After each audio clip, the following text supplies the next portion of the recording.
Welcome to a, in my view, special episode of Give It a Nudge because we have Cameron Smith here from Take-Two, which is a company that I discovered at a Blackbird event by meeting one of his co-founders and completely fell in love with what they're doing and their idea. And we're hoping to run a documentary on what they're doing at some point. But until we get through that, because there's some complexity to that, we thought we'd get them on the show and tell the world what they're doing because I think it's going to surprise you. So Cameron, welcome to the show. Thanks, Steve. Great to be here. So, how long are you in Sydney for? Because you've flown in, right? Yeah, so just in this week. So try to get over every month or so for Aussie, yeah.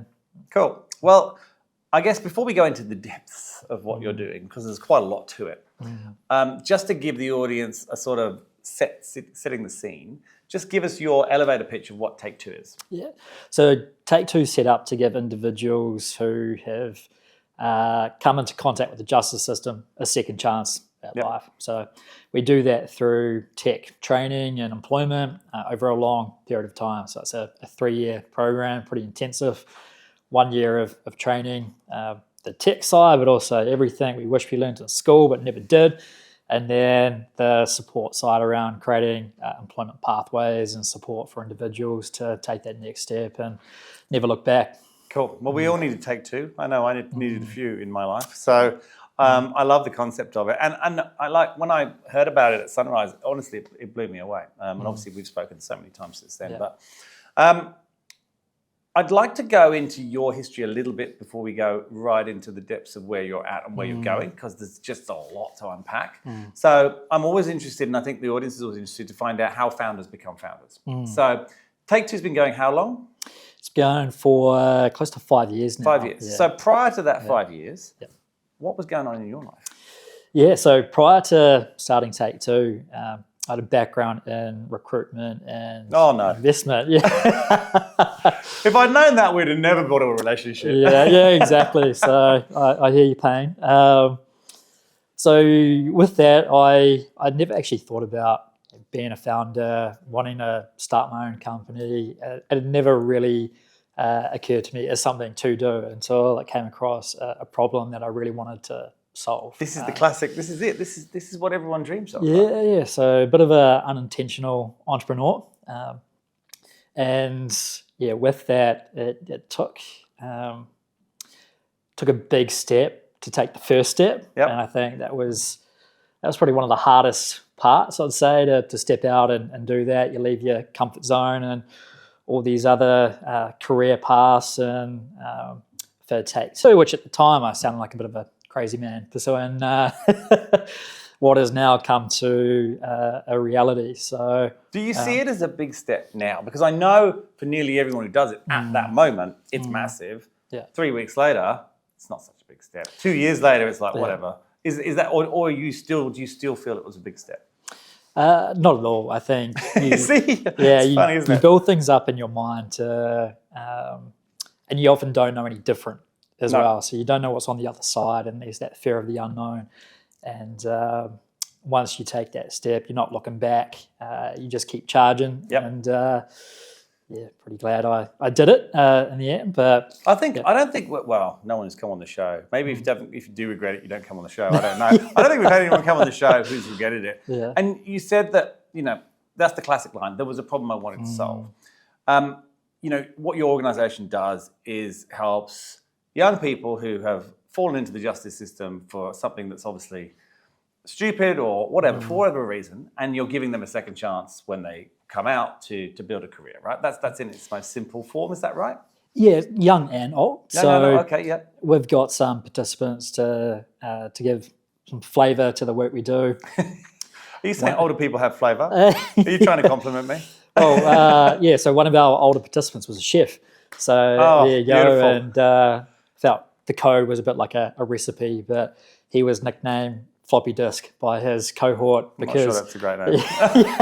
I don't know about that. The last time he had touched a computer was when floppy disks were around. So, but that's solid. Awesome. He's solid. And another individual, 4 young kids, now been working in the tech industry for about 2.5 years as well. So the age range is quite large. Yeah. Okay. Yeah. So that's not a typical problem that I've come across in my life. So was did something happen in your personal life that made this a problem that occurred to you? I mean, it's not, if you were to go to a person in the street, most people would not say that's a problem I want to solve, because they wouldn't have ever considered it. Yeah, exactly. So what was it that took you to the point of taking that big, now not so big step? Yeah, so for me, it was no single experience, but the accumulation of experiences throughout my life that led me to start Take Two. So grew up in a small farming town in New Zealand. Had a single mother who raised me and my two brothers. I work in 3 jobs, local video shop, which is still standing at the moment. Yeah. I think probably the only video shop that's still standing at the moment. She worked in the school canteen and as a teacher aide, and raised us on less than $40,000 a year. So we were a low socioeconomic family. Grew up with a bit of a chip on my shoulder, thinking I had it harder than everyone else. And you get older and you get more life perspective and realise that I actually had a lot of things in my favour throughout that time and didn't quite appreciate them at the time though. So I had a mother that loved and supported me and role model work ethic, persistence, perseverance when working those 3 jobs. Grandparents down the street that stepped in to help raise me and my 2 brothers, and I had a great education that was enabled and supported by my family as well. And then when I went into the workforce and started out in recruitment, that's where I came across awful firsthand. people. Your words. Yeah, absolutely. Came across individuals who had a conviction that could have been a month ago, a year ago, 10 years ago, and didn't matter how long ago it was, they had made a mistake, but none of our clients actually wanted to interview them or employ them. And there seemed like this hypocrisy around, we want people to come out and be productive members of society. Not in my company. Just not anywhere near me. Exactly. So when you're in front of these people and you get to know them, and unfortunately you're that messenger and you're a father or a mother, you start to see the impact that those decisions actually have on the individuals. And then growing up without a father as well and understand the impact that can have. This seems like a very avoidable problem. So then working in investment and seeing the opportunities in the tech sector, the salaries, talent shortage, lack of diversity, and then hang on a minute, there's a population that need a chance, can be highly intelligent depending on who the individual is and what their background is, but often just need an opportunity to pursue that. So Take Two came together to try to, it doesn't solve any problem in isolation, but it's part of the puzzle. But it's a global problem. Yeah, absolutely, it's a global problem. I mean, literally in any, whether you go to a similar country like the UK or the US, you get the same problem in India or Bangladesh. It's a global problem. If you've got a black mark against you, it can impact your whole life. It can happen at school, right? You can do something stupid in junior school and you're earmarked all the way through senior school, which then and it knocks on and knocks on and knocks on, and you can, it's a continuous thing. Yeah, exactly. So globally it seems to be one of the last remaining things where discrimination is encouraged. Individuals that refugees, right? Everyone wants to save the refugees as long as they're not living next door to me. Kind of thing. Exactly. It's that very simple. Everyone wants affordable housing until it's next to them. All of that. So you started off in New Zealand, obviously. Not an easy thing to achieve, right? Going and getting access to these people, because you meet them whilst they're still incarcerated, right? Correct. Yeah. So 1, you've got to get in there. 2, you've got to identify them. 3, you've got to persuade them. 4, you've got to then, when they come out, take someone to overcome that sort of prejudice they have. That's a lot of obstacles to overcome in a very basic, normally you have a business model that sounds relatively straightforward and easy to execute, and then you come across the obstacles. You're just starting with obstacles. So I imagine it's not been easy. How did you go about that? Who was your first phone call? Yeah. So it's a good question. I think the challenge starting out became or what I came to call it, being the holy trinity of challenges. So there was the prison partner to get on board. There were the funders to cover the cost for it. And then there were the employment partners who would actually give individuals an opportunity at the end. And no one really wanted to step forward unless the other two pieces of the puzzle were in place. So that was really challenging to nudge those along and show momentum along the way, stay patient. It took about 12 months.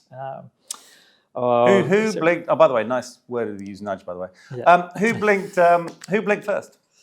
Who blinked first? Was it the prison system? I thought it probably would. I would hope it would be. Yeah, so we ended up working with there are 18 prisons in New Zealand and one prison that is actually run by a private prison operator who became a couple of key stakeholders there, very decisive around wanting to make this happen, which was great, provided there was the other pieces of the puzzle in place. So with them stepping forward around that commitment, that really unlocked the other conversations that then happened from there. So very grateful for them for seeing the vision and understanding the opportunity around this and then making it happen. Yeah. So then, okay, you've got 3 people willing, which is what you need. You then got to go in and identify individuals. I'm assuming that you haven't spent a huge amount of time in prison. So that would be, I mean, I don't know, neither have I, so I can't comment, but I would imagine that would not be easy, and I would imagine it'd be quite confronting, and I would imagine there would be a lot of skepticism coming from people who have continuously been discriminated against, that suddenly someone's not. How did that, talk me through that first? Yeah, so you bang on. What's ticking over in their mind, and then many verbalised initially was, who are you and why do you care? Yeah, well, exactly, because no one has, right? Yeah, they're sitting there, probably this little glimmer of hope going, is this real? But then there's this huge blocker of, this isn't real. Of course it's not real, no one else has ever, there's that devil and the angel on your shoulder thing, right? Exactly. So going in, we expected that.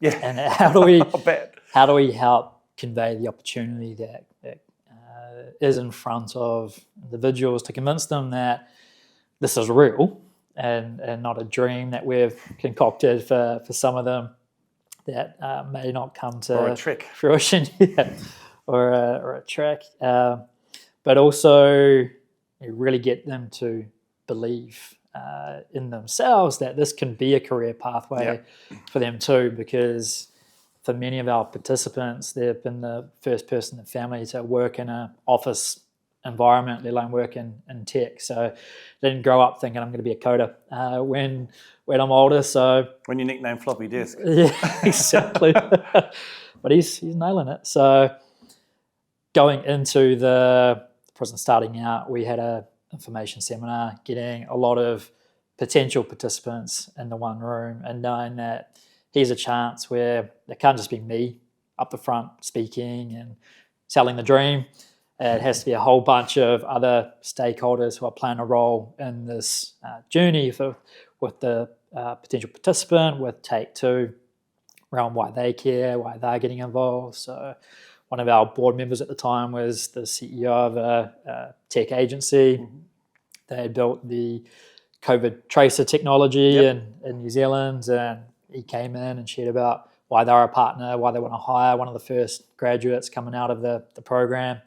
So that box was ticked, and then we had an advisory board member who had been in prison for 12 years and had been actually convicted of murder and turned to education on the inside after being a high school dropout and drug addict, and completely transformed his life and started his own business on the back end. So when he was standing up the front saying, take note, this is a great opportunity, he's to some extent walked in their shoes before, and I think that was one of the key pieces of the puzzle starting out, where it wasn't us and them, it was, hey, this guy knows what he's talking about. How'd you find him?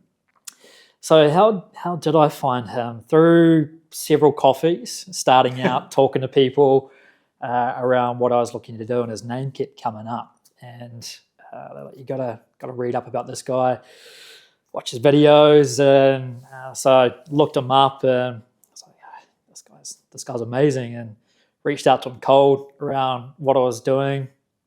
thankfully he replied to me. We jumped on a call, and he loved what we were looking to do, and came on board, and he's been supportive right the way through. So that's awesome. About 5 years or 4 years since. Yeah, That's cool. Yeah. So you had the two ticks, and then you're on the stage. So I mean, you're very genuine and authentic in the way that you are, so that helps. Yeah, thank you. So Which is also very unusual for a recruiter. God, bashing recruiters. Yeah, you're. Yeah, I'm sorry. Sorry, everybody. So I was able to share a bit about my story, what drives me to do this work, and then our teacher who shared about his own challenges on his learning journey and how he overcame those and how he wants to support others to work through that. So, we managed to get there in the end with that suite of supporters and stakeholders. Started with a smaller number that grew and grew as word started to get around, this is legit. And sometimes people just wanted to come to get out of their cell. Yep.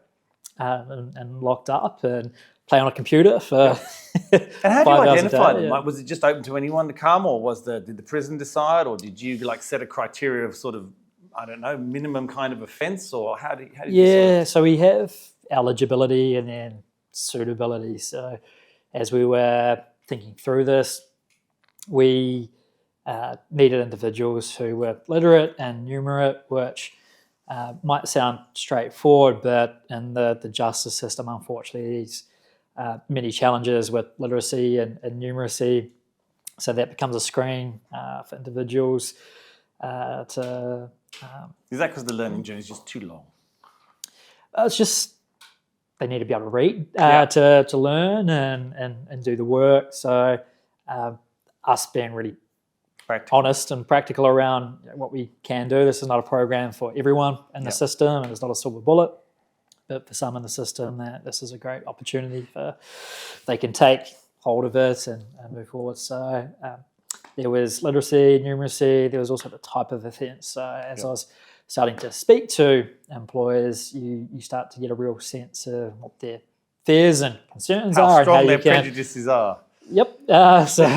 Around that, sex offences were one where it was very challenging to navigate. And for us, we want to ensure that this opportunity is available for everyone. But starting out, it became a reality that there were going to need to be certain types of offences that we'd work with at a later date. So there was that, and then also cybercrime. So the fear around if we provide individuals who've been in the justice system with these skills, what would they do with it? So if someone's been convicted of assault, does it mean they're going to be a cyber criminal after learning web development? But if someone has done that in their past, and we're supporting them further.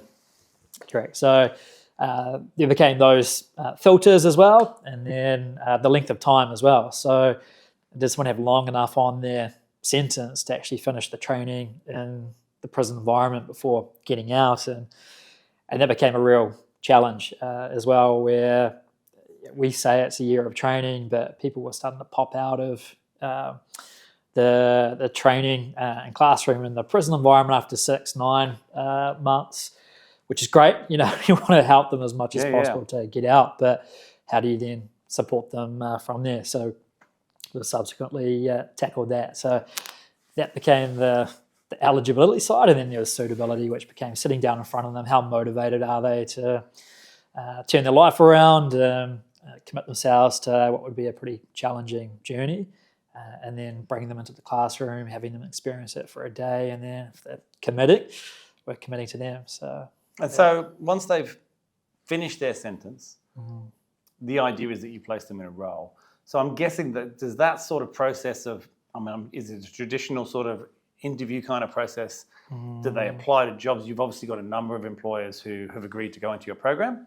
So is it a case of you get towards the end of your sentence, you go, well, I'll go for anywhere? Or do you go, I just want to work there? And then do they interview them? And does it happen before they leave? So they come straight out and go in. So there's no time for them to perhaps relapse into something less desirable. How's that sort of part work? Yeah, so we don't guarantee anyone a job who's coming through our that. program and make that very clear to our participants. But then in the background, we're trying to do everything we can to line up some visible and seamless pathways for them to do that.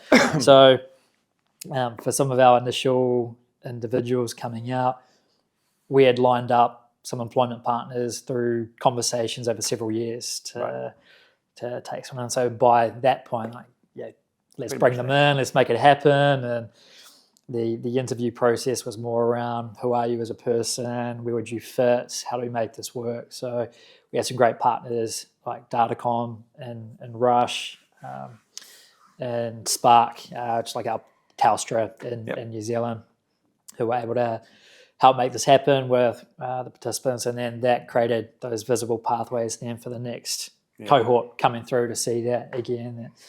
There are opportunities at the end of this, and there are employers willing to take us on, but a lot of those conversations did take a long time to get there. Yeah. And now you're in Australia, or coming to Australia. Well, you're in Australia right here, but you're launching, or have launched, really, in Australia? Yes, we launched in March. As I say, it was a few months ago, right? Yeah. Yeah, launched in March in a prison in West Sydney, about 30 minutes from the CBD. The initial cohort have just ripped into it, which has been great to see. Awesome culture. Our teacher and team are doing a great job over here. So has it been easier? Because obviously it's 3 new partners you're looking for, right? So you're going to, you're starting again, essentially coming into a new country. But has it been easier with that working model in New Zealand? I'm assuming it must have been. Yeah, so it's certainly been easier. Still hard. Not easy. So, well, regulation, government. I mean, it's just there's the red tape, right? So the model has taken shape around how we do what we do, and there's still always iterations happening there. Have you had to change it for Australia? Has there been any sort of? I mean, there'll be tweaks all the way along because you're always making it better. But has there been any major shifts that you had to make coming here? Yeah, so there's one we're actually working through at the moment. Actually, this morning, been meeting around what could be quite a major tweak to the program here for Australia that could unlock quite a lot of opportunity that exists here and maybe not so much back in New Zealand. So adapting to that and running at it. So yeah, there's definitely an eye on what we should be doing differently over here. But at the crux of what we do, that more or less stays the same around what we're teaching, ideally how we're facilitating it, how we're supporting individuals, how we get employment partners on board to what we do, and working with the prisons and the eligibility criteria for it, and on and on. Yeah. So tell me, we'll have some employers potentially watching this who would potentially want to become a partner. Are you allowed to, and we can talk about how they can do that in a sec, but are you allowed to sort of disclose what that eligibility is now for someone here in Australia? So that if I am sitting there as a head of people for whoever, and I'm thinking, oh, this would be great for us. Yeah. Can we talk about what that eligibility is, or is that something that they best contact you offline about? Yeah, so more or less what I just talked through earlier will give them a flavour for who won't be in the program. Yep. And then who is from there can really come down to case-by-case basis as we work through it. So what I'd say to potential employment partners who are watching is we normally just start with very casual conversations around what their concerns could be or why they're interested. Talk them through that, help them understand that. At the end of the day, they still have the power to make all the decisions around what happens. No one's forced on them. No one's forced on them. And you're not signing up to take X people by Y time frame. So they can still go through your same employment processes and vetting. Initially, you're really signing up for we're not going to screen out someone because they've been in prison or been in the justice system. From there, if people want to know more or get more comfortable or familiar with our work before making a decision around coming on board, that's also very normal too. So we'll often get some of our partners into the classroom and meeting the students. So again, what I touched on going back to the very start, the fear of the unknown. How do we actually take that away Yep. and create proximity to the individuals and the problem we're trying to solve, and bring employment partners on that journey so they become the champions for us as well. And so, if we look at the, obviously you've had great success in New Zealand. What has the feedback been from employers who probably had people from the program working for them for a period of time now, right? Because it's been going for some time. Yep. When did your first cohort, or when did you make your first, I don't want to use the word placement because it's a horrible recruitment word, but when did you make your first success story happen? So that would have been about 2.5 years ago. So that's quite some time. So what's the feedback been from the people that were, the employers at that very beginning who've taken on people? Yeah, so for each employer and each individual, the journey's been different. For that first individual going into, this was Datacom organisation, our first graduate going in there, he really took a lot of pride in being that first one, going in, flying the flag, Absolutely. and blazing the trail. So he was very resilient, very grounded, and hardworking, and became a great role model, I think, for other graduates then to go through. So after about a year, where it had gone successfully for him and the company, they decided to take on a couple more graduates out of Take Two, which was great. Now we could have people not being as isolated as one individual going into the organisation and doing that. And all three of those individuals have actually just been recently promoted in that organisation. There have been challenges with some, which are standard. I mean, I'm going to ask. You don't have to go into too much detail, but I imagine there's been a couple of doozies. There always is. It's people, right? People, businesses. It's never people are people. Yeah, exactly. So people are people. Life can happen. I mean, we've got some stories about people that are probably worse than yours, and they would have had every advantage given to them. So yeah, I'm sure there's been some. Yeah. I think on the whole, it's they've just been traditional employment interactions. Where as much as we have that training program over 12 months, people are people, like we say, and there'll be whatever team they go into, whatever role they're doing, and whatever mentors they have around them, just taking any kind of learnings we can around that to, as best as possible, set people up for success. But we certainly don't promise employers going into it that this person's going to be a slam dunk and set the world on fire. Some do, but yeah. And what about the feedback from the graduates? How do they feel now when you're talking to them? I mean, that must be an incredibly rewarding conversation, I would think. Yeah, it is. I think that becomes part of the resilience that gets built to keep working through. The dopamine hit. Yeah, exactly. I think, but it's a consistent one. A feeling of gratitude and content for a life you've changed, right? That no matter what happens, that can be a consistent experience and feeling. So, for example, one of our graduates left one of the more prominent gangs in New Zealand, really big individual, but we'll send a message telling you he wouldn't be here without the love and support, and we'll always be grateful and appreciative of everything that you've done for him. And it's like, that's... he's the perfect advertising model if you were going to have such a thing, right? I mean, that's don't judge a book by its cover in its absolute rawest form, right? That's amazing. I mean, that must be, that's obviously why you do it. I mean, and continue to do it and continue to face challenges.